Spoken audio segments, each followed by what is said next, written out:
관중들이 대거 몰릴 것으로 예상되는 어린이날 다음날 경기를 직접 예매해봤습니다. 홈페이지가 열리자마자 접속했는데 순식간에 대기 순번 2만 번대가 표시됩니다. 롯데의 홈경기 예매는 대기자만 10만 명이 훌쩍 넘었습니다. 겨우 접속된 이후에는 남은 표가 없습니다. 그런데 곧바로 중고거래 사이트에 해당 경기 입장권을 판다는 게시물이 줄줄이 올라옵니다. 웃돈을 붙여 판매 중인데 5만 5천 원짜리 티켓 6장을 100만 원에 판매하기도 합니다. 입장권을 대신 사달라는 문의글도 보입니다. 수요 자체가 폭증한 데다 불법 프로그램으로 표를 사재기하는 안표상이 가세하면서 입장권 예매는 하늘의 별따기가 됐습니다. 작년에는 그래도 가족들이랑 이렇게 4개 이렇게 쭈르륵 잡아서 오기도 했는데 올해는 더 어려워져가지고. 다 찾아서 티켓베이라는 어플에서 구매했어요. 합법적으로 하는 사이트예요. 현실적인 안표 대책에 대해 구단들도 고심하고 있습니다. 불법 PC 프로그램을 통한 구입을 막기 위해 일부 좌석을 모바일 예매로 제한하는 구단도 있습니다. 매크로 등의 안표 선점으로 인한 실관람객들의 피해를 막고자 주요 좌석의 경우 모바일 예매만 적용하게 되었습니다. 관중 전원의 신분을 확인해 입장하는 방법도 있지만 인력 문제와 입장 시간 지연으로 현실성이 떨어집니다. 올해 안표 신고가 9천 건이 넘었는데 판매자 특정이 어려워 수사 의뢰로 이어진 경우는 없었습니다.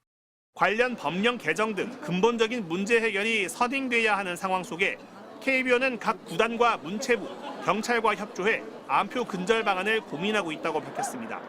MBC 뉴스 김수근입니다. 올해 최단기간 200만 관중을 돌파한 KBO 리그. 연일 매진 사례가 이어지지만 관중석의 노년층 관중은 찾기 어렵습니다. 온라인 예매가 필수이기 때문입니다. 경기 시작 3시간 전 혹시 모를 현장 판매분을 구하려는 관중들에게 안내 방송이 나옵니다. 매진이나 현장 판매 진행되지 않을 수 있습니다. 좀 양해 부탁드립니다. 남는 표 하나만 바라보고 나선 노년층 관중은 허탈합니다. 73살이고요. 80년도 봤어요. 여기 5번 오면 한 번 들어요, 정확히.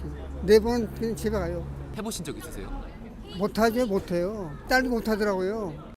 프로야구는 지난해 처음으로 1,000만 관중을 유치했지만 만 65세 이상의 예매 비중은 0.7%에 불과했습니다. 노년층 관중 소외 문제가 지적되자 롯데가 시험적으로 입장권 현장 판매를 시도했습니다. 지난해부터 매진 여부와 무관하게 경기당 100장씩 현장 판매했는데 반응이 좋아 올해는 테이블석을 포함해 전체 좌석의 1%인 230장으로 늘렸습니다. 좋죠. 저희들은 인터넷을 잘 못하는데 들어갈 수 있는 기회가 생기잖아. 죽어도 롯데 자이언트. 부경도 못 하고 있는데 200석이라도 확보해주면 롯데 팬들로서는 더 좋죠. KT도 70세 이상을 대상으로 100장씩 현장 판매를 시작했고 두산도 디지털 취약계층을 위한 현장 판매를 검토하고 있습니다. 30년 뒤나 20년 뒤는 저도 취약계층이 될 수 있다고 생각하거든요. 이런 거는 본받아야 될 것 같다. 저희 구장도. 다만 정당한 방법으로 예매하는 다른 팬들에게 역차별이라는 반응도 있습니다. 그럼에도 전통적인 야구 팬들을 포용하자는 취지가 공감받으면서 KBO는 올해 포스트 시즌에 앞서 현장 판매 대책을 고심하겠다며 디지털 취약계층을 배려하겠다는 의지를 밝혔습니다. MBC 뉴스 박재웅입니다.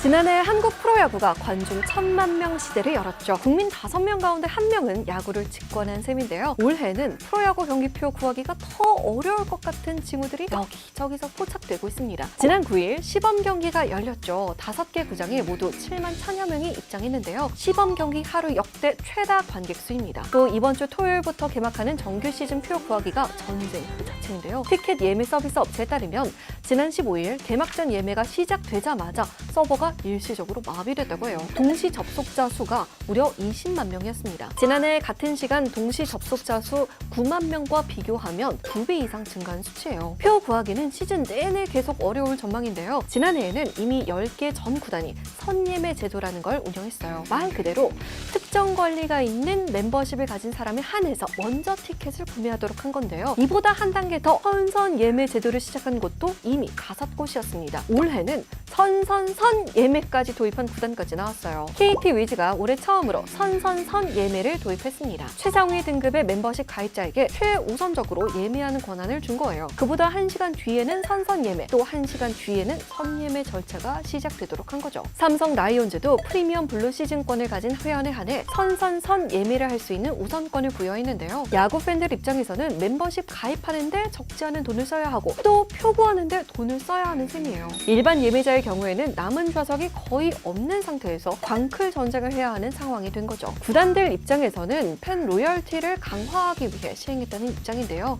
일반 예매로는 야구 직관하기 정말 쉽지 않겠네요.